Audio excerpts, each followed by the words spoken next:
Good afternoon, everyone. Good afternoon. Good afternoon.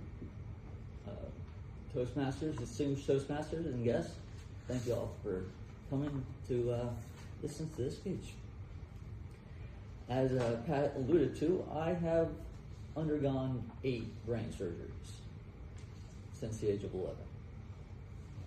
I've lived the past 21 years with limited use of my left hand. I cannot move the fingers on my left hand. It's been 21 years. I was left-handed, not anymore. And the purpose of the speech is to kind of tell y'all the lessons I've learned along the way and how I've managed to keep, I'd say, a pretty positive attitude. So I'm going to begin with a quick recap of my medical journey. I was born with a birth defect in my brain called an arteriovenous malformation. It was a vascular malformation. Blood vessels didn't form properly. It led to me having hydrocephalus, which means too much fluid in the brain. And so at age 11, I had my first brain surgery. At age 13, I had my second brain surgery.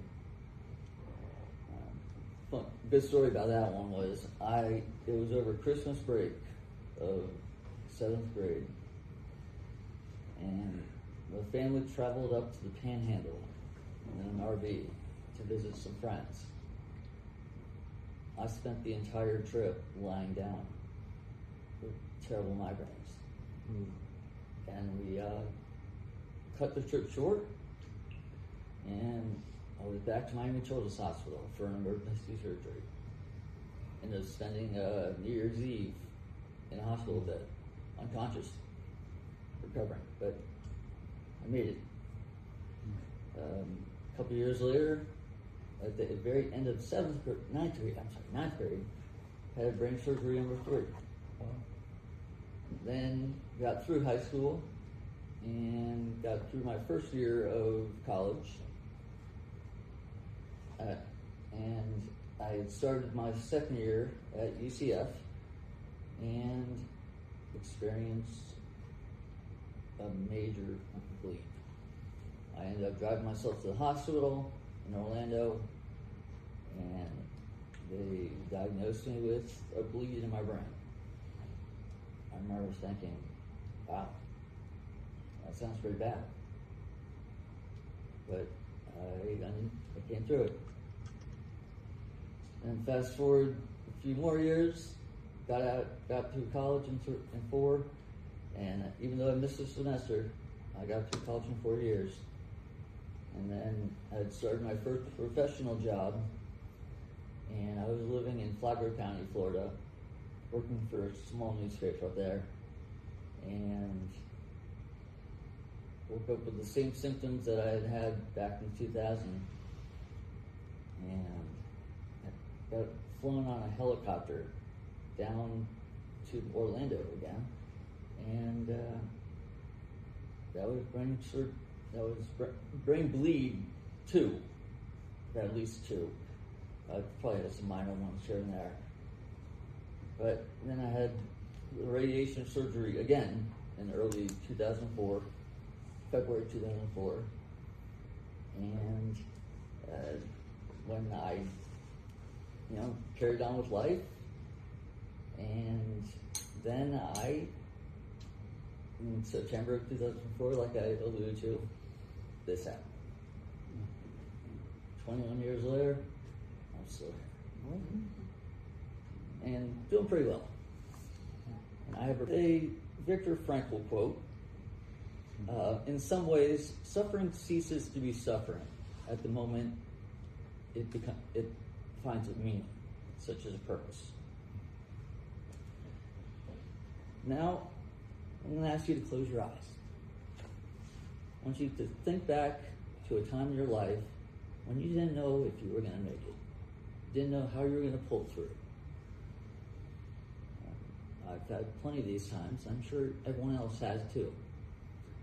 Now think back to 2020, the pandemic. It seemed like the world was falling apart. looked like the end of the world. But somehow we all pulled through. We're wiser now, more appreciative of our blessings, our health, our normalcy of life. You can open your eyes. Now, let me talk about the first lesson. Never give up. Never. Life is going to throw punches at us forever. Doesn't matter how many times you get knocked down, it just matters that you get up every time. Mm-hmm. Let me take you back to 2004, September of 2004. I was living at home with my parents. They had gone on a cruise, leaving me, my younger sister, in charge of the house. They went down to the Caribbean, and lo and behold, a tropical storm formed in the Caribbean. And it turned out to be Francis. So at first I was worried about my parents on the cruise ship. Then that sucker started heading up to us. And wouldn't you know it, it was making a bullseye for Palm Beach County. And all of a sudden, we needed to protect the family house. So on the morning that I woke up, and my sister and I had decided we're going to board up the house, I discovered that I could no longer use my left hand. It just stopped. Could not use it anymore. Yes, thank you. Yes, and that was kind of getting thrown into the fire. Not only dealing with the disability, but dealing with a hurricane. And figuring out how are we going to protect the house, and how am I going to get through this? I didn't know the answer to either one. But we found some friends to help us board up the house, and we kept going. It was not easy, but I decided that I'm still alive. I'm going to keep going. You never know what's going to happen. Now I'm going to tell you my second lesson, and that is to own your circumstances and find your why. Back in 2018, I had just been married for less than a year when I started having brain problems again, massive headaches. Turns out that my shunts, which drain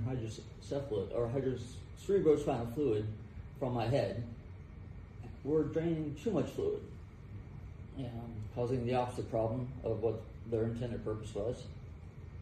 And it was not easy. But I had just been married for less than a year, but my wife and I made the trip down to Miami. I shaved my head completely, ended up having 2 major surgeries, or 2 big incisions, and I was like, okay, well, there's brain surgery number 6.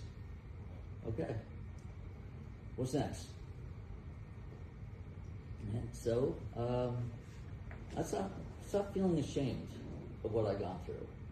I started wearing my hair short. I show these scars. They're my battle scars. I've been through some stuff, and I'm not ashamed of it. I'm proud of it. I have come through. And finally, find your why. Well, I think I found it. Trying to inspire people with my story. Trying to inspire resilience and perseverance. If I can do this, why can't you? Why can't anyone come through the hardest times? And lesson number 3, you need to reprogram your beliefs and attitude. I did not think for a long time that I could get better, because doctors will tell you you only make progress in the first 6 months. 21 years later, I'm still making progress. I am still improving through hard work, through exercise, and but it took a change in my beliefs and my attitude to think that I can get better, and to stop feeling sorry for myself and get busy getting better. Prove it's impossible. Someone says you can't do it, prove it. I'm going to prove you wrong. And so, those are my 3 lessons. Never give up. Own your circumstances, find your why, and reprogram your beliefs. Eliminate self-defeating thoughts. And thoughts that no longer serve you. You don't need them anymore. Think of your brain as a computer. You have to upgrade your software from time to time. Upgrade your thoughts and beliefs. Anyone can do this. And finally, I'm going to leave you with a quote by Marcus Aurelius from his book Meditations, which I highly recommend to anyone. The happiness of your life depends on the quality of your thoughts. And I hope I can inspire others. Thank you so much.